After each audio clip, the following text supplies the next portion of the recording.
Сиздер мыйзам менен гана адамдарды көп кыспаңыздар. Бүгүн мамлекеттин трагедиясы ушунда. Гана ошол гумандуулук, гуманизм деген нерсе кириши керек мыйзамга. Эң чоң коррупция бүгүн ушул жол министрлигинин. 89 жалпы 109 камерасы бүгүн мыйзамсыз турат. 2004-жылкы өкмөттүн токтомунда 578-чи. Кийин 2018-жылдын 22-июнунда номер 299-чу токтому менен так көрсөтүп, жолдогу коопсуздукту, андагы адам өмүрлөрүн алган окуяларга биринчи кезекте ким жооптуу деп. Биринчи жоопкерчилик жергиликтүү ошол окуя болгон жердеги жергиликтүү бийлик, андагы ички иштер органдары жана жол коопсуздугун камсыздоо башкы башкармалыгында жүктөлүп турат. Ошол токтомдо так айтылып турат. Эми ушул жердеги бир алишемдиктер жөнүндө баса белгилейли.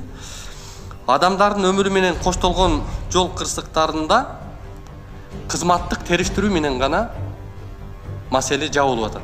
Жыйынтыгы эмне менен бүтүп аткандыгы жөнүндө эч кандай маалымат жок бизде. Мисалы, ошол жердеги биринчи тергөө кызматынын окуясы гана тиркелет. Ал эми кийин тергөөчүнүн аныкталган аныктамалары, соттун чечимдери жок. Соттун чечимдери көрсөтүлбөйт. Мисалы, айталы, ушул 2020-жылы мына биздин жол коопсуздугу башкармалыгынан айтып атат, 385 адам өлүп атат 20-жылы жолдо. Ал эми 2021-жылы 497 адам, 112 адамга көп болуп атат. Эми ошол 112 адам, жалпы эле 497 адамдын кийинки тагдыры кандай болду? Кандай жыйынтык менен бүттү ал нерсе? Мисалы, бүгүн ошол 127 биринчи беренени менен адам өмүрү менен коштолгон окуяга 1000 сом айып салынып атат. 1000 сом. Ал эми ошол эле 3-чү категория менен адам өмүрү болгон жок, ал жерде окуя мындай материалдык чыгым болду, 5500 сом айып салынып атат. Кандай логика бар бул жердечи? Мына ушул нерселерге өзгөртүүлөрдү киргизиш керек. Андан сырткары, урматтуу катышуучулар, бул жакта мен ушу коомчулукта карапайым эл менен тыгыз иштешкен журналист катары баса белгилеп айтайын, сиздер мыйзам менен гана адамдарды көп кыспаңыздар. Бүгүн мамлекеттин трагедиясы ушунда.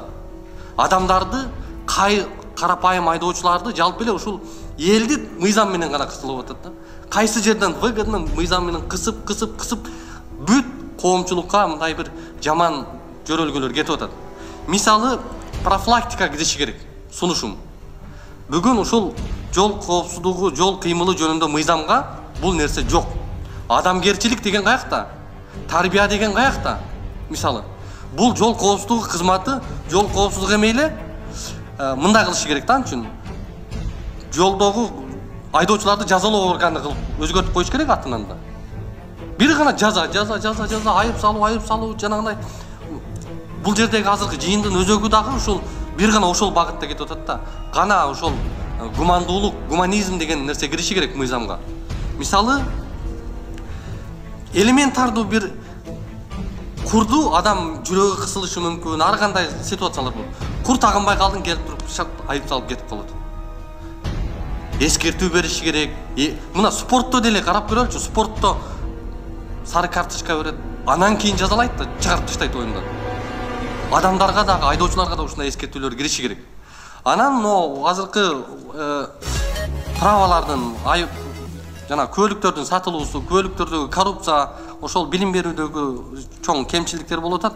Бирок адамдар түшүнүшү керек, ал мисалы адилеттүүлүк болгон жерде, адилеттүүлүк жоголгон жерде адамдар кызыкпайт.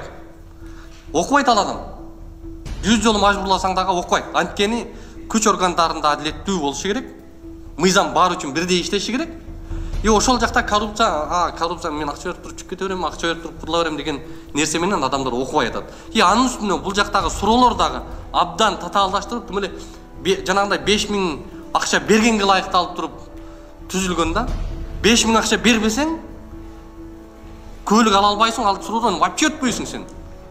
Мына ушундай көйгөйлөр болуп атат. Анан Биз теория менен бул жакта ошол аныктама менен эле чектелбестен конкреттүү практиканы айталы.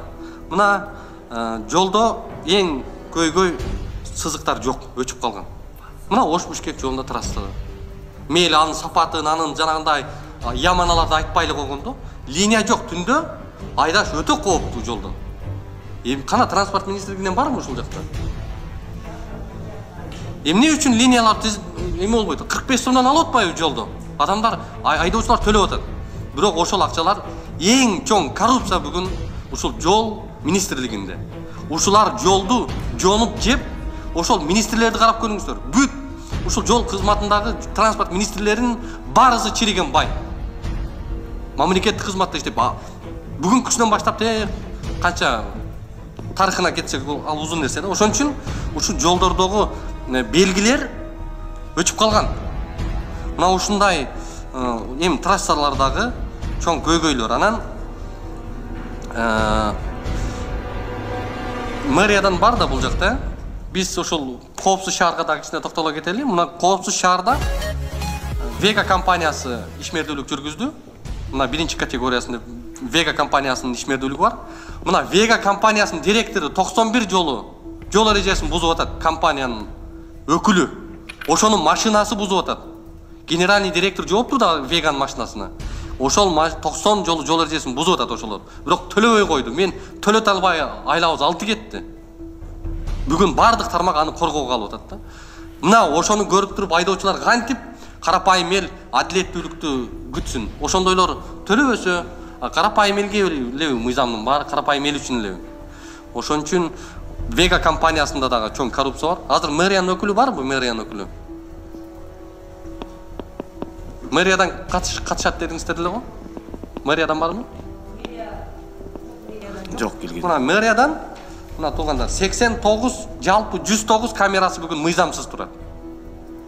109 камера. Мен сунушумда мына ушундай мыйзамсыз иштерди жүргүзүп аткан мэрияга мисалы үчүн жалпы сиздер, урматтуу мамлекеттик органдын өкүлдөрү, сиздер бир гана мамлекеттик органдардагы тартипти көзөмөлдөңүздөр. Ошол жактагы карапайым элге, жалпы элге кызмат кылууну көзөмөлдөңүздөр. Элге карата мындай бир өтө мындай мыйзам менен башка менен кысымды токтотуп, органдарыңыздарды тейлеп тескеп алыңыздар. Негизги маселе ошондо болуп атат да. Сиздер орган, мамлекеттик орган чыкыйып сааттай болуп иштесе, так аткарса бардык нерсени. Так иштесе, мыйзам баарына бирдей болсо, анда карапайым эл уялганынан окуйт, түшүнөт. Ошон үчүн мен кыскача оюм ошондой. Рахмат. Чоң рахмат. Рахмат. Эмеге берсек, транспорт министрлигине берсек,